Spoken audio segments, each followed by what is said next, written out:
This is taken from a dissertation paper and a studies coalition of many scientists on Pharaoh Ramses II. And they say that he's an Amazigh Berber type Caucasoid. And I just want to take a look here at it. They, of course, said he had red hair, like a strawberry blonde. And there's a common theme of them to put henna in their hair. And henna, of course, is going to give it some brownish reddish tones to it. And they may have done it because he's right at 90 years old whenever he passed. And he would have had, you know, gray hair, white hair, and it had colored it due to the henna. But that's definitely like a slightly curly, Greekish type hair. In fact, the balding pattern and everything. But there's been a lot of speculation on his and, of course, all the pharaohs' genome types and genetic data. And King Tut's data showed up to be a European type. So odd that what people had thought. And it also seems that the current inhabitants of the area are not that same race. And so let's look at this. I mean, it's pretty nice. They have still some of the wrappings that are on him, and this is a fine linen, not quite the percale of today in weave, but pretty nice. But you can see his original skin tone is pretty much here, even though they lacquer these guys and put the tars and resins on them that you can see all over the back of his head here, and his ears real coated well with it, up around his nose where they had pulled his brains out as they do. But nice thin aquiline nose, thin lips, receded back chin, kind of wide looking. So, Pharaoh's Ramses III, the analysis of the Pharaoh Ramses II.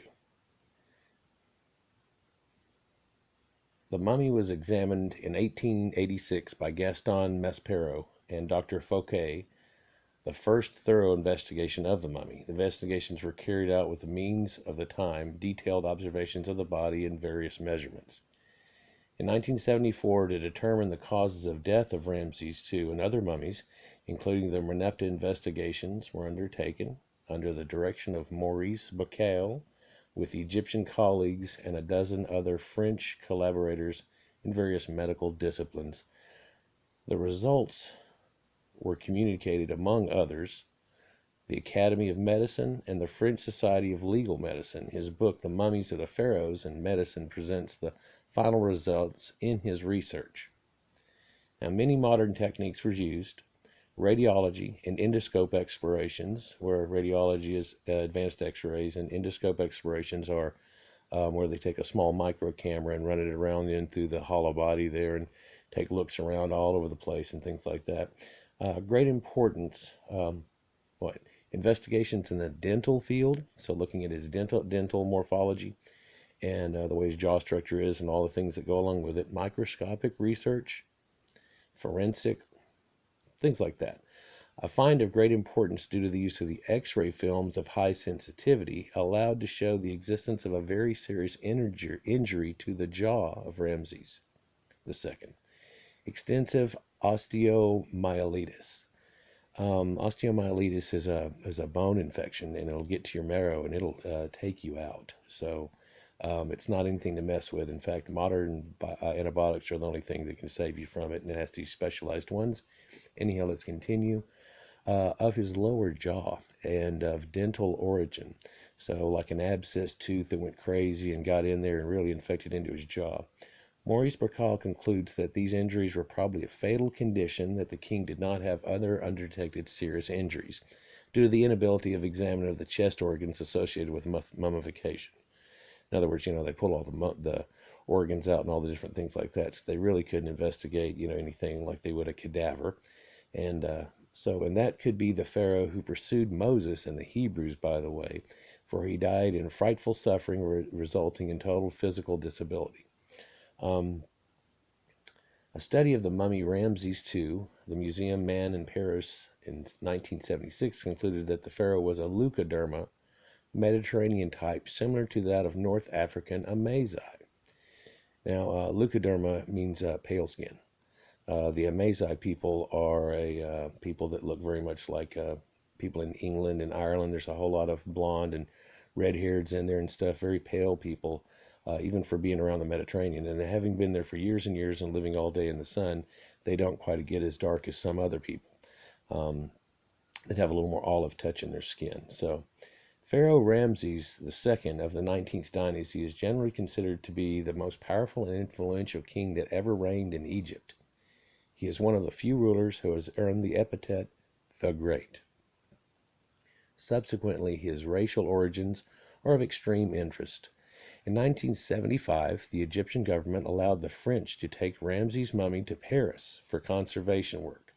Numerous other tests were performed to determine Ramses' precise racial affinities, largely because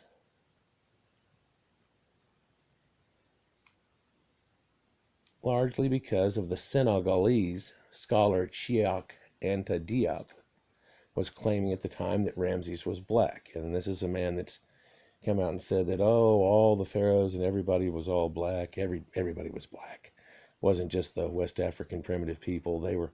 So once the work had been completed, the mummy was returned in a hermetically sealed casket. They were going to figure out the truth to all this, or whether it wasn't, because before he'd been listed as leucoderms and everything, and seeing red hair, and they know the pictures, so they're like, really? I mean, it'd have to be just okay. Anyhow, so it stayed sealed, and it remained largely hidden and from the public view ever since. Concealed in the bowels of the Cairo Museum, the results of the study were published in a lavishly illustrated work, which was edited by L. Balaut and C. Robet and C. Desroches Noble Court, French guys, and they titled La Momie de Ramses II, Contribution Scientifique de l'Egyptologie.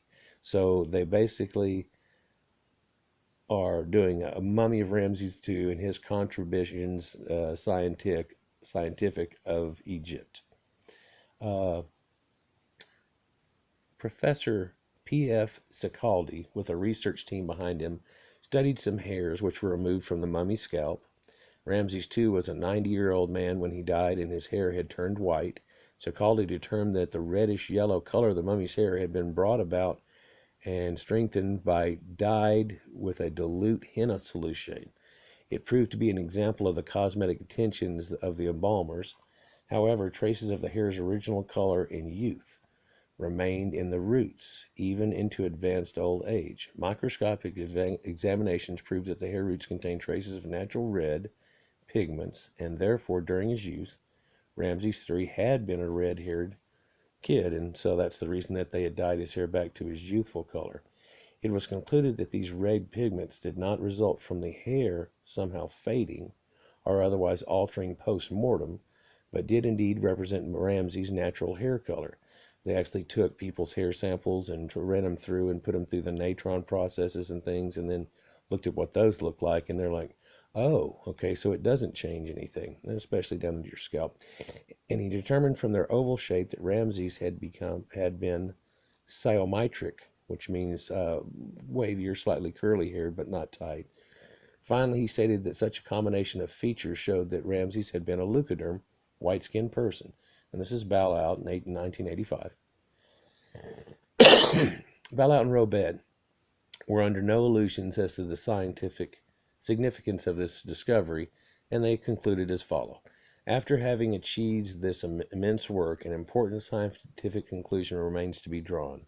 The anthropological study and the microscopic analysis of hair carried out by 4 laboratories, Judiciary Medicine, Professor Sicaldi, Société L'Oréal, Atomic Energy Commission, and the Institut Textiles of France, showed that Ramses II was a leucoderm, and that is a fair-skinned man, or pale, near to the prehistoric and antiquity Mediterraneans, or briefly of the Berbers of Africa. Again, pardon me.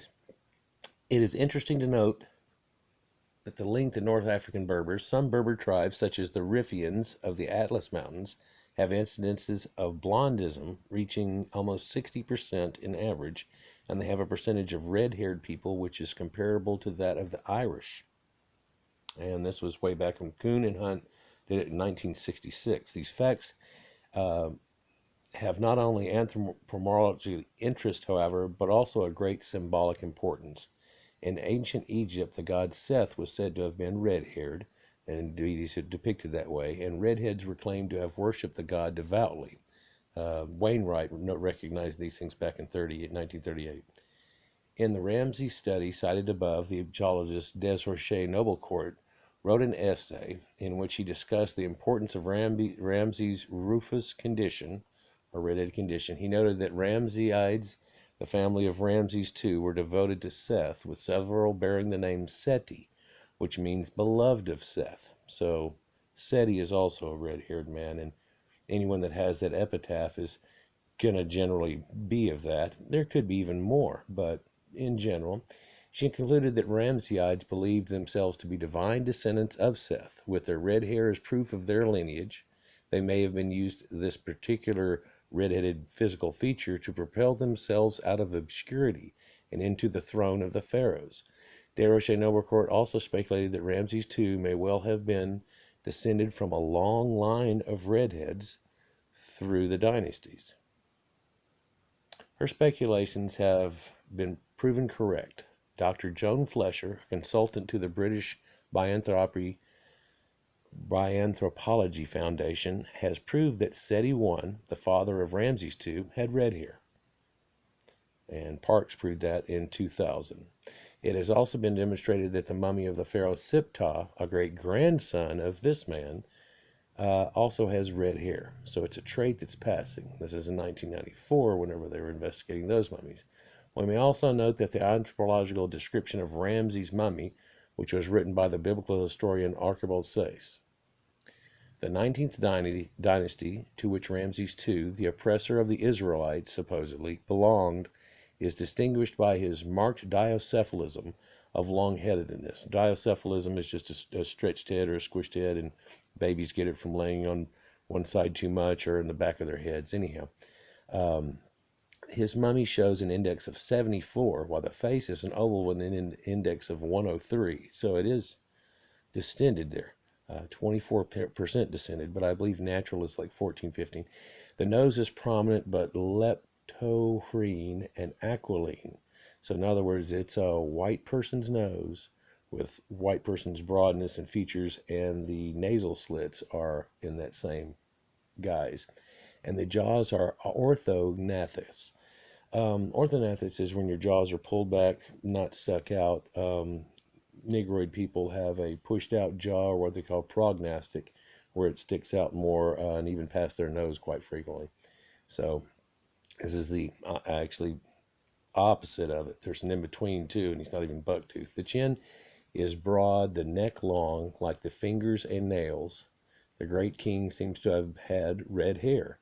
And this was with Sayce back in 1925, and I've got his book over here. All of these features are characteristics of the Nordic race, Gunther said in 1927.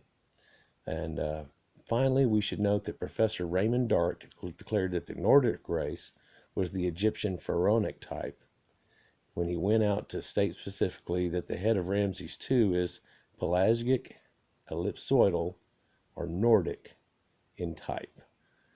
And Dart noted that in 1939. So what you have here on these pharaohs, and a lot of these guys are just really pasted up with a lot of resins and tar, basically, to try to seal their body in a hermetically sealed kind of way. Didn't work too well, but being in the desert, it worked as good as it could. And you can see a lot of it flaking off in places, especially on his shoulder right over here and stuff. And so you can see, it's kind of tan right there. And you look at his forehead and he's all tan, and you look at the alkaline nose and how it comes down. And it's really kind of Greek or Romanesque, isn't it?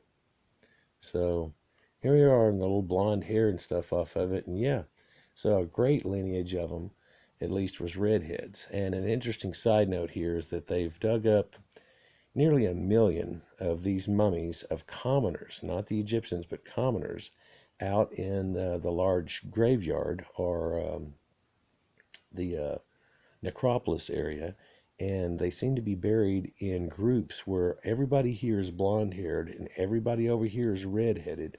They've got them separated and stuff, and there are a large contingent of them that are red-headed, and a large contingent that are blonde-headed. And they've noted already easily, it's not dyes. These people had these hairs, young to old. They were these people, but they're separated in that. And they haven't done enough genetic studies to say if they're all related, like there's a whole bunch of just redheads and it was constant redheads, like perpetual, or is it was, or people separated in that way due to what they hair color they had that was supposed to lead back to these primordial gods. And is that why they always wore black wigs and fake black wigs and stuff? That, of course, if you look at them, are always all Caucasoid hair too. But the fake black wigs may have been to be the king. The original guy, Horus, or way back whenever, I don't know if which one we're mimicking here, Menez, one of these guys in here, we started doing the black wigs at, and so he may have had black hair versus the blonde or the red hair, but they deify all of each one, and each one had ruled Egypt. Indeed, there's a lot of brown hair too. So, yeah, very interesting, I thought, and I thought I'd share this with you. Again, it's a paper dissertation that's been written back here. Back in 2015, they were doing this analysis on it, and one of the things that drove him is, of course, all this Afrocentric belief that they're all black, and they had the chance to investigate this mummy, and somebody mouthed off and said that Diop says it is, so they were like, well, let's just test this out. I mean, let's see which way this goes, guys. And the findings were very telling. In fact, are pulling and showing a whole lot more of a European and a pale people than what is depicted just symbolically on the art, with the male being a tanner person and the female being a real pale person. Of course, this is a kind of a Caucasian thing where the male says that he's doing all the work, and so he's symbolically painted this color of the desert, or one of the only colors they had. And then the female is shown as very pale, where she didn't have to work, and the male provides for the female, and it's a perpetual family and things like that. So anyhow, like, share, and subscribe, guys, and enjoy. Have a great day.